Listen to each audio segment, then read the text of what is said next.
जय हिंद। आज की क्लास में हम लोग कक्षा 10th क्लास के विज्ञान विषय के अंतर्गत भौतिकी से फर्स्ट अध्याय का अध्ययन करेंगे हम लोग, जो है प्रकाश का परावर्तन। प्रकाश का परावर्तन क्या है और प्रकाश के परावर्तन चैप्टर के अंतर्गत हम लोग किन किन बातों की जानकारी प्राप्त होगी, इनके बारे में आज हम विस्तार से चर्चा करेंगे। पहला नंबर जो हम लोग का टॉपिक है ये है प्रकाश यानी लाइट। अगर इस पूरे वर्ल्ड में यानी इस धरती लोक पे अगर प्रकाश नहीं होता तो क्या होता। आज हम जिन वस्तुओं को देख पाते हैं, क्या उन वस्तुओं को हम देख पाते या इन वस्तुओं को देखने के लिए हमें किस चीज की जरूरत पड़ती है, तो वह है प्रकाश। तो प्रकाश किसे कहते हैं, तो इसका सबसे सिंपल सा परिभाषा है कि वह कारक जिसके माध्यम से हम किसी वस्तुओं को देखते हैं वह प्रकाश कहलाता है। यानी प्रकाश वह कारक है जिसकी सहायता से हम वस्तुओं को देख पाते हैं। जब सर्वप्रथम मान लीजिए यह सूर्य है, ठीक है, और इससे जो प्रकाश निकलता है, किसी वस्तु को हमें देखना है, तो मान लीजिए यहाँ पे कोई वस्तु पड़ा हुआ है, क्या है, वस्तु। तो वस्तु को देखने के लिए क्या हम ऐसा कभी किए हैं कि पहले वो सूर्य के प्रकाश को देखते हैं फिर उसके बाद में वस्तु को देखते हैं? ऐसा तो नहीं होता है।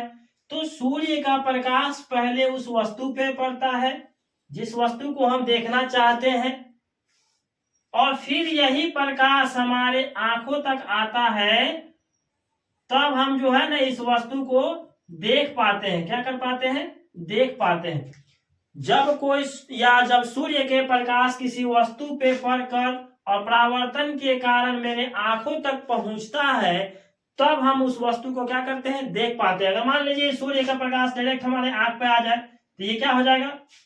देख पाते हैं हम। सूर्य को तो देखना ही मुश्किल हो जाता है। तो इसका मतलब यह हुआ कि अगर हम किसी वस्तु को देखना चाहे तो उसके लिए अंधकार में नहीं देख पाएंगे, नहीं तो अंधेरे घर में भी हम कुछ खोज पाते, किसी वस्तु की जरूरत होती उसे हम खोज पाते। यानी प्रकाश जो है बहुत ज्यादा आवश्यक है, क्योंकि प्रकाश के बिना हम किसी वस्तु को नहीं देख सकते हैं। अब प्रकाश इसलिए भी आवश्यक है क्योंकि प्रकाश के बिना कोई कार्य संपन्न नहीं हो सकता है। उम्मीद करते हैं कि आप प्रकाश को समझ पाए होंगे। प्रकाश वह कारक है, इसका अगर परिभाषा आप लिखना चाहे तो लिख सकते हैं, प्रकाश वह कारक है यानी फैक्टर है जिसकी सहायता से हम वस्तुओं को देखते हैं। बिना प्रकाश के हम किसी वस्तु को देखने की कल्पना नहीं कर सकते हैं। दूसरा क्वेश्चन है कि प्रकाश स्रोत क्या है? सोर्स ऑफ लाइट यानी लाइट सोर्स। प्रकाश स्रोत क्या है? प्रकाश स्रोत का मतलब हुआ कि प्रकाश के स्रोत क्या क्या इसके अंतर्गत क्या क्या आ सकता है। तो प्रकाश के स्रोत मानव निर्मित भी है और प्राकृतिक भी है। प्रकाश के प्राकृतिक स्रोत कौन कौन से है? तो ये है सूर्य। ये जो है ये प्रकाश का प्राकृतिक स्रोत है। सूर्य जो है प्रकाश का प्राकृतिक स्रोत है। उसके बाद में आते हैं तारे। ये जो तारे हैं ये भी प्रकाश के प्राकृतिक स्रोत है। चंद्रमा नहीं हो सकता है क्योंकि चंद्रमा के पास खुद का प्रकाश नहीं है। चंद्रमा के पास जो है इसका खुद का प्रकाश नहीं है। चंद्रमा के पास खुद का प्रकाश नहीं है क्योंकि सूर्य के प्रकाश को चंद्रमा जो है अवशोषित करके और रात्रि के समय में चमकता है। ऐसा नहीं है कि चंद्रमा इस दिन में दिखाई नहीं देता है, रात्रि में दिखाई देता है, क्योंकि वो जो सूर्य है, ये सौर मंडल हम आपको पढ़ाएंगे भूगोल में, वहां पे आपको बताएंगे। लेकिन अभी आप इतना समझ लीजिए कि चंद्रमा के पास खुद का प्रकाश नहीं होता है। वो सूर्य से प्रकाश को अवशोषित करके रात के चांदनी रात में चमकती है, क्योंकि वह उस समय सूर्य जो है हमारी आंखों से उजल हो जाता है, नहीं दिखाई देता है। इसीलिए सूर्य से प्रकाश को अवशोषित करके चंद्रमा हम लोग तक पहुंचाता है। तो प्रकाश के स्रोत कौन कौन से समझ गए? प्राकृतिक स्रोत तो समझ गए आप कौन कौन से। मानव निर्मित में जैसे बिजली का बल्ब जो हो गया, ये हो गया, दिया हो गया, लाइट हो गया, टॉर्च हो गया, ये सब जो है प्रकाश के मानव निर्मित स्रोत है यानी मैन मेड है। अब हम लोग समझ लेते हैं तीसरा नंबर में जो लिखा गया है प्रदीप्त या दीप्तिमान। प्रदीप्त का मतलब होता है लुमिनियस, यानी वह कारक या वह स्रोत जिससे प्रकाश निकलता है। वह स्रोत जिससे प्रकाश निकलता है उसे हम लोग प्रदीप्त या दीप्तिमान कहते हैं। क्या कहते हैं? जिस वस्तु से भी प्रकाश निकलता है, चाहे वो कोई भी वस्तु हो, अप्राकृतिक वस्तु भी है और मानव निर्मित भी है, तो जिससे भी प्रकाश निकलता है उसे हम लोग क्या कहेंगे? प्रदीप्त कहेंगे। अब चौथा नंबर है कि अप्रदीप्त किसे कहते हैं, यानी नॉन लुमिनियस किसे कहते हैं। अप्रदीप्त वे वस्तुएं जो प्रकाश उत्सर्जित नहीं करते हैं, जिनसे प्रकाश नहीं निकलता है, जैसे ये मार्कर हो गया, ये दिख रहा है प्रकाश के प्रकीर्णन के कारण अन्यथा ये दिख नहीं पाता।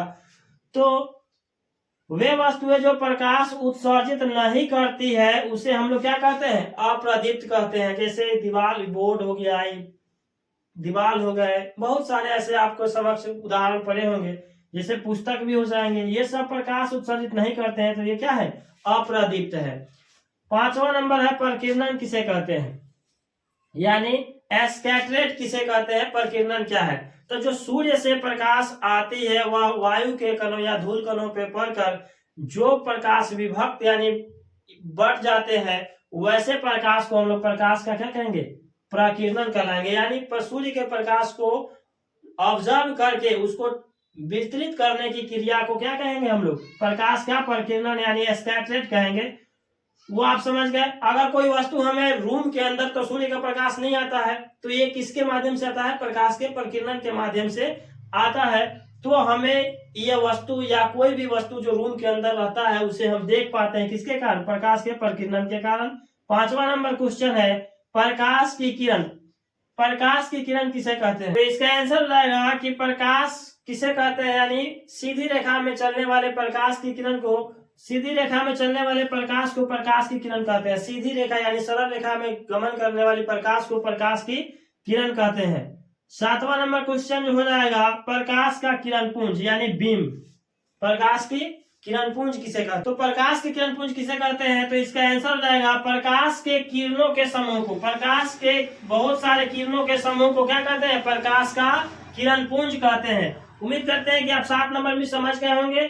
अब हम लोग चलते हैं प्रकाश के किरण पुंज के कितने प्रकार होते हैं। प्रकाश के किरण पुंज यानी प्रकाश के किरणों के समूह को क्या कहते हैं हम लोग, प्रकाश का किरण पुंज कहते हैं।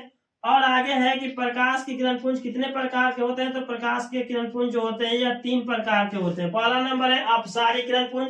इसका जो डिफिनेशन है यानी परिभाषा है जो हम आपको अगले वीडियो में बताने का प्रयास करेंगे, क्योंकि यह वीडियो लंबा ना हो जाए जिसके कारण आप लोग बोरिंग हो सकते हैं। लाइव क्लास तो यह है नहीं, रिकॉर्डेड वीडियो है। अगर आप लोग लेक्चर वीडियो के माध्यम से इसी तरह सब कुछ समझना चाहते हैं तो मेरे एप्लीकेशन MG+ एकेडमी को डाउनलोड कीजिए। वहां से आपको बहुत ही बेहतरीन सा कोर्स मंजिल बैच के नाम से बनाया गया है आप सभी के सुविधा के लिए। तो आप उस बैच में एनरोल होइए और वहां से आप इस तरह से ही पूरे वीडियो को एकदम डिफिनीशन के साथ पूरे चैप्टर को पढ़ सकते हैं। एकदम डिफिनीशन के साथ आप वहां इसी तरह से बारीकी से आपको PDF में मिल जाएंगे, नोट्स भी मिल जाएंगे, जिससे के माध्यम से आप लिख करके या प्रिंट आउट निकलवा कर याद कर सकते हैं। तो आप ऐसा जरूर करेंगे। इसका मतलब यह हुआ अपसारी किरण पुंज यानी डाइवर्जिंग बीम। अपसारी किरण पुंज किसे कहते हैं, तो बहुत सूर्य से आती प्रकाश जब एक ही बिंदु पर केंद्रित होती है तो उसे हम लोग क्या कहते हैं, प्रकाश के अपसारी किरण पुंज कहते हैं। समानांतर किरण पुंज उसी तरह से मिलेंगे आपको जो इसमें पैरेलल बीम। यह सब परिभाषा जो है अपसारी किरण पुंज, समानांतर किरण पुंज और अभिसारी किरण पुंज जो है इसका कन्वर्जिंग बीम, ये तीनों परिभाषा हम आपको पार्ट 2 वीडियो में बताने का प्रयास करेंगे, समझाने का प्रयास करेंगे। अभी आप इतना ही जानिए कि प्रकाश के किरण पुंज क्या है, प्रकाश के किरण पुंज के कितने प्रकार होते हैं। तो अपसारी किरण पुंज यानी डाइवर्जिंग बीम, दूसरा नंबर है समानांतर किरण पुंज यानी पैरेलल बीम, तीसरा नंबर है अभिसारी किरण पुंज यानी कन्वर्जिंग बीम। तो प्यारे बच्चों, हम उम्मीद कर सकते हैं कि आपको जितना यहाँ बताया गया इस सभी बातों को आप समझ पाए होंगे। अगर आपको यह क्वेश्चन सब नहीं समझ में आया तो इसी वीडियो को आप पुनः रिप्ले करके देख सकते हैं, जिससे आप जरूर समझ पाएंगे। अगर आपको यह वीडियो अच्छी लगी तो मेरे चैनल को सब्सक्राइब, वीडियो को लाइक तथा शेयर कीजिए। और हाँ, एप्लीकेशन को जरूर डाउनलोड कीजिए जहां से आपको फ्री में बहुत सारे कंटेंट का फायदा उठा सके और यहाँ लाइव टेस्ट भी आप दे सकेंगे अगर आप कोर्स में एनरोल लेते हैं तो, यानी बाई करते हैं कोर्स को। तो प्यारे बच्चों, हम लोग फिर मिलते हैं अगले किसी नेक्स्ट वीडियो में। तब तक के लिए धन्यवाद। जय हिंद,